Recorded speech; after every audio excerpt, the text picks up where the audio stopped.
Good morning, students, and this is Mr. Titus, teacher Titus from Salem classes as for the teacher of Teachers International School and Teacher College. So, students, today we are going to look about discovering thought. The saga continues. This is the third chapter of Hornbill book, and as for the 11th class, chapter number 3rd and English for CBSE board. So this video lecture will be in Hindi because English already uploaded. और अभी अगर नए रूप से कोई पहली बार इस channel का वीडियो कोई देख रहा है तो मैं रिक्वेस्ट करूँगा कि प्लीज़ सब्सक्राइब इट, क्योंकि मेरे पास जितना वीडियो है उतना सब्सक्राइबर भी नहीं है। एनीवे, सभी आपके ऊपर डिपेंड करता है। आप उपवास करते हैं या फिर अभी रात को 1:30 बज रहे हैं। दिन भर में बहुत बिजी रहता हूँ और रात को इस 1:30 बजे मैं इस वीडियो पर रिकॉर्डिंग कर रहा हूँ। इसलिए क्या मुझे इतना हक नहीं बनता है कि आप मुझे एक लाइक बटन दे दे या मेरी वीडियो को शेयर कर दे या फिर सब्सक्राइब कर ले? डेफिनेटली बनता है। दिन भर मेरा पूरा काम बिजी शेड्यूल रहता है और रात के समय मैं आप लोग के लिए खड़ा होकर के ऐसे वीडियो बनाता हूँ। ओके, एनीवे, मुझे और ज़्यादा कुछ नहीं कहना है, मुझे अपने लेसन पे आना है। तो मैं आपको ये स्टोरी बताने से पहले मिस्र देश के बारे में एक छोटा सा जानकारी मैं आपको दूँगा। जैसे कि पूरे वर्ल्ड में कई सारे प्राचीन सभ्यता है, उसमें मिस्र देश भी एक सभ्यता है, वो भी प्राचीन सभ्यता है। लिखना पढ़ना और नंबर्स, ये सभी चीज़ों का जो देन है मिस्र देश का ही था, है ना। मिस्र देश में जो पैपिरस एक लीफ होता है उसी के द्वारा बहुत सारी चीज़ें लोग लिखा करते थे, है ना। मिट्टी के कई सारे मतलब ऐसे प्लेट्स होते हैं, वो सभी में भी लोग लिखा करते थे। तो चलिए, जैसा भी है, प्राचीन परंपरा जितने हैं उनमें से मिस्र देश भी एक परंपरा है। तो मिस्र देश में फारो राजा को बहुत सम्मान किया जाता था। एक्चुअली चाहे उस व्यक्ति का कोई सा भी नाम क्यों ना हो, जब वो मतलब मिस्र देश की राजा बनता है तो उसके नाम उसको फारो ही कहा जाता है। मिस्र देश में भगवान की बात यदि किसी का स्थान आता है तो वो फारो का आता है, और कभी कभी तो वो भगवान के स्थान को भी ले लेते हैं। लोग उसको बहुत ही रेस्पेक्ट करते हैं, और जब फारो का मृत्यु होता है तो लोग ये नहीं सोचते कि फारो मर गया, लोग ये सोचते हैं कि नहीं, अब फारो मरा नहीं है, बल्कि फारो तो इस समय क्या हो रखा है, सोया हुआ है। और जब फारो मर जाता है तो लोग क्या करते हैं, उसके डेड बॉडी के ऊपर बहुत सारे केमिकल्स और लोबान और मतलब बहुत से परफ्यूम ना, ये सभी चीज़ों को डालते हैं ताकि ये जो डेड बॉडी है काफ़ी लंबा समय तक ये कैसा रहे, मतलब बिल्कुल ताज़ा होकर के रहे। लोग इसलिए ये सभी करते थे ताकि उनको ये लग रहा था कि फारो मरा नहीं है, फारो सोया हुआ है। और जिस टूम में उसको रखा करते थे और उसी टूम में जाकर के वो क्या करते थे, बहुत सारे फूलों का हार है और सोना चांदी, वो कई सारे बर्तन होगा, वो युद्ध करते समय जिस हथियार का इस्तेमाल करते थे वो हथियार होगा, वो जिस कपड़े को पहना करते थे वो कपड़ा होगा, वो सभी चीज़ों को लोग वहाँ पे रख देते थे और उस ट्यूब को कवर अप कर देते थे। तो कुल मिलाकर के यही कहा जा सकता है कि इसका ट्यूब जो है बहुत ही मतलब महंगाई चीज़ों से भरा हुआ होता है। और ये किंग टॉट का जो ट्यूब था, और एक तरीके से उसको पिरामिड भी कहा जाता है, बड़े बड़े पिरामिड बनाया जाता था फारो को रखने के लिए। लेकिन उसके लिए जो पिरामिड बनाया गया था, उसके लिए जो ट्यूब बनाया गया था, जमीन से 26 फीट नीचे था। तो कार्टर को बहुत समय लगा उसको ढूंढने के लिए, लेकिन आखिरकार उसने ढूंढ करके निकाल ही लिया। फिर उसके बाद उसने क्या किया वो हम आगे पढ़ेंगे। सो टूटनखामुन जो है आखिरी रूलर थे कहाँ के, ग्रेट फारो डायनेस्टी के, वो आखिरी रूलर के रूप में जाने जाते हैं। जब वो यंग थे, जवान के समय में थे, तभी उनका डेथ हो गया था। लोग ऐसा कहते हैं कि कोई मर्डर के द्वारा उनका डेथ हो गया, ठीक है ना। लोगों का मानना ऐसा है। तो 1922 को ऐसा होता है कि उसका जो टूम को एक्सपोज किया गया, जो कि हार्वर्ड कार्टर के द्वारा, और वो एक बहुत बड़े आर्कियोलॉजिस्ट थे। मैं आप लोगों को क्लास में बताया था कि आर्कियोलॉजिस्ट का अर्थ क्या होता है, कि हिस्ट्रियन का अर्थ क्या होता है। और कोई नई सिरे से अगर पहली बार वीडियो देखते तो वो आर्कियोलॉजी के बारे में पढ़े और हिस्ट्रियन के बारे में पढ़े, ये दोनों का कार्य लगभग सेम रहता है।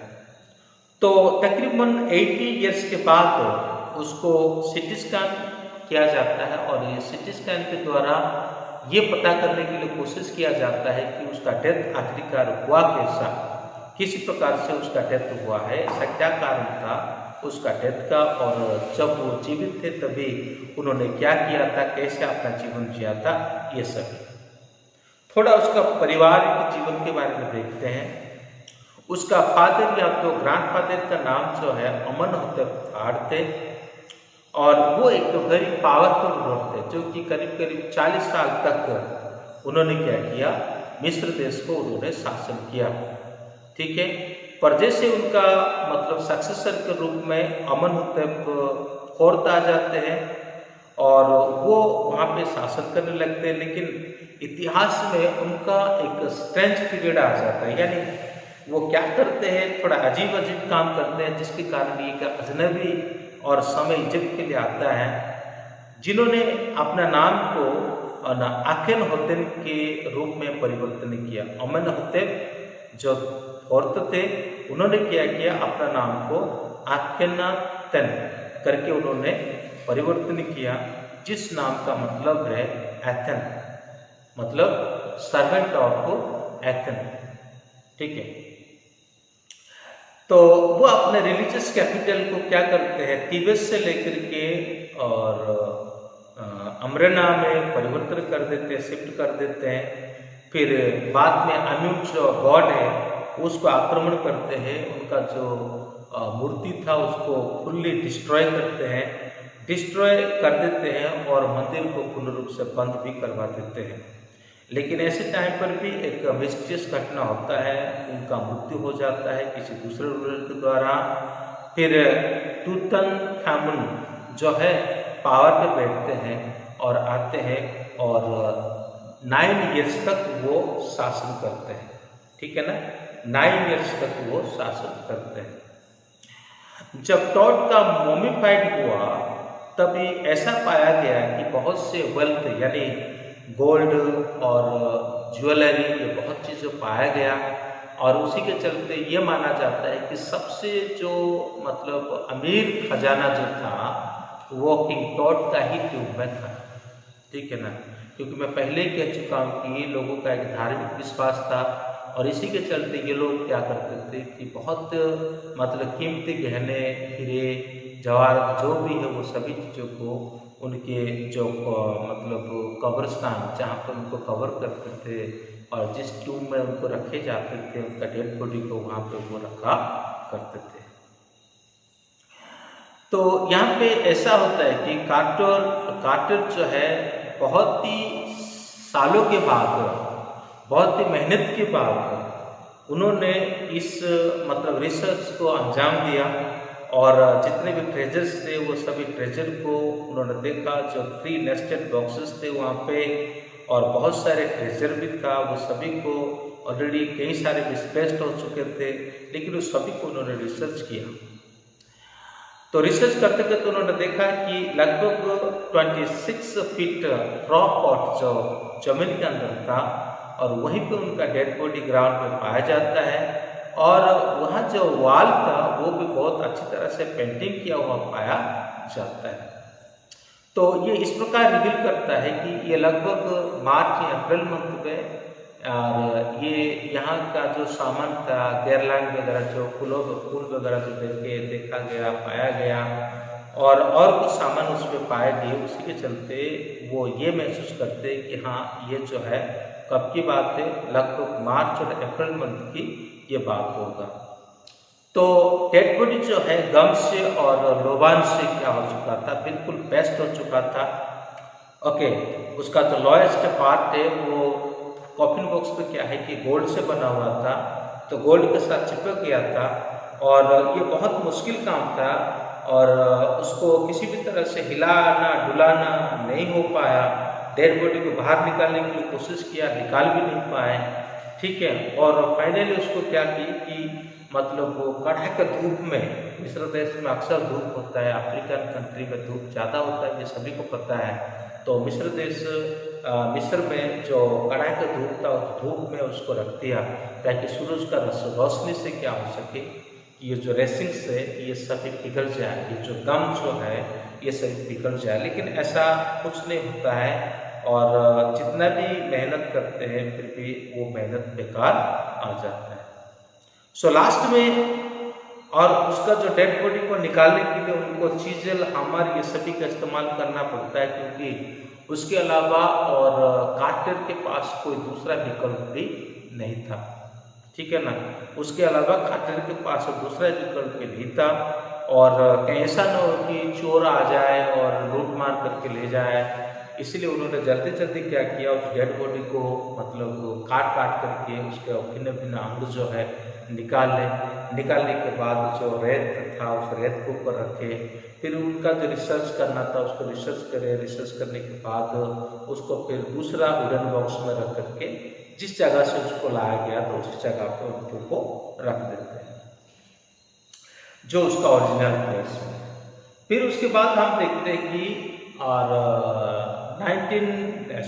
2009 में ये बॉक्स को फिर सीटी स्कैन करने के लिए लाया जाता है और जिसका मतलब एक्सरे भी किया जाता है 3D इमेज के द्वारा और उसको स्कैन किया जाता है। उसका बॉडी जब स्कैन करने के लिए मतलब सीटी स्कैन मशीन के अंदर लगाया जाता है, वो स्कैनिंग होता रहता है और तब अचानक तो मशीन बंद हो जाता है। वो जो फैन जो मतलब कूलिंग करती है वो फैन घूमना बंद कर देता है।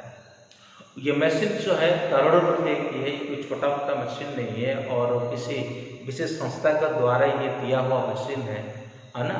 और ये मशीन जब रुक गया तो थोड़ा बहुत उनको डाउट लगा, थोड़ा बहुत उनको डर लगा कि ऐसा तो कुछ इस तरह का कोई हरकत तो नहीं हुआ, जो नेगेटिव थिंकिंग जिसे हम कह सकते हैं। तो ये सभी देखने के बाद फिर बाद में पता चलता है कि थोड़ा सा जो कण है मिट्टी का और रेत का, थोड़ा कोई शायद पत्थर है वहाँ पर अटक गया था जिसके चलते फैन रुक गया था। जब वो साफ हो गया तो उसके बाद फैन चालू होने लगा। फिर उसको सीटी स्कैन के अंदर भर देते हैं। भरने के बाद लगभग 3 आवर्स तक उसका डेड बॉडी के ऊपर रिसर्च होता है। फिर उसको फिर निकाला जाता है बॉडी को और जहाँ वो था वहीं पे उसको रखा जाता है।